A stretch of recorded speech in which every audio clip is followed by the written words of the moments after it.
ಎಲ್ಲರಿಗೂ ನಮಸ್ಕಾರ. ಬಾಳೆಹೊನ್ನೂರು ಪಟ್ಟಣದಲ್ಲಿ ವಾಹನ ದಟ್ಟಣೆ ಹಾಗೂ ಅಪಘಾತಗಳು ಹೆಚ್ಚಾಗುತ್ತಿರುವ ಕಾರಣ ಬಾಳೆಹೊನ್ನೂರು ಪೊಲೀಸ್ ಠಾಣೆ ಮತ್ತು ಬಾಳೆಹೊನ್ನೂರು ಪಂಚಾಯಿತಿ ವತಿಯಿಂದ ರಸ್ತೆಯ ಎರಡು ಬದಿಗಳಲ್ಲಿ ನಾಮಫಲಕಗಳನ್ನು ಅಳವಡಿಸಿದ್ದು, ಸೋಮವಾರ, ಭಾನುವಾರ, ಬುಧವಾರ ಮತ್ತು ಶುಕ್ರವಾರ ಒಂದು ಬದಿಯಲ್ಲಿ 4 ಚಕ್ರದ ವಾಹನಗಳನ್ನು ನಿಲ್ಲಿಸಬೇಕು ಹಾಗೂ ಮಂಗಳವಾರ, ಗುರುವಾರ, ಶನಿವಾರ ಮತ್ತೊಂದು ಬದಿಯಲ್ಲಿ 2 ಚಕ್ರದ ವಾಹನಗಳನ್ನು ನಿಲ್ಲಿಸಬೇಕು ಎಂದು ವಾಹನ ಸವಾರರಲ್ಲಿ ಕೇಳಿಕೊಳ್ಳುತ್ತೇನೆ. ಈ ನಿಯಮ ತಪ್ಪಿದಲ್ಲಿ ಕಾನೂನು ಪ್ರಕಾರ ದಂಡ ವಿಧಿಸಲಾಗುವುದು. ದಯಮಾಡಿ ಎಲ್ಲರೂ ಸಹಕಾರ ಮಾಡಬೇಕೆಂದು ವಾಹನ ಸವಾರರಲ್ಲಿ ವಿನಂತಿ ಮಾಡುತ್ತಿದ್ದೇನೆ.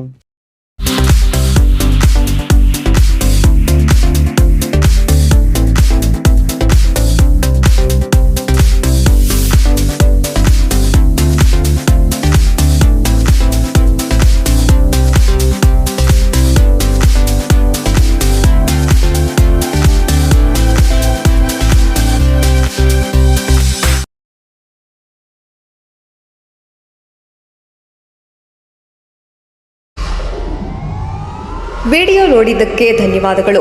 ಮುಂದಿನ ವಿಡಿಯೋದಲ್ಲಿ ಸಿಗೋಣ. ಕ್ಷಣ ಕ್ಷಣದ ಸುದ್ದಿಗಾಗಿ ವೀಕ್ಷಿಸಿ ನ್ಯೂಸ್ ಕರ್ನಾಟಕ, ಸದಾ ನಿಮ್ಮ ಜೊತೆ.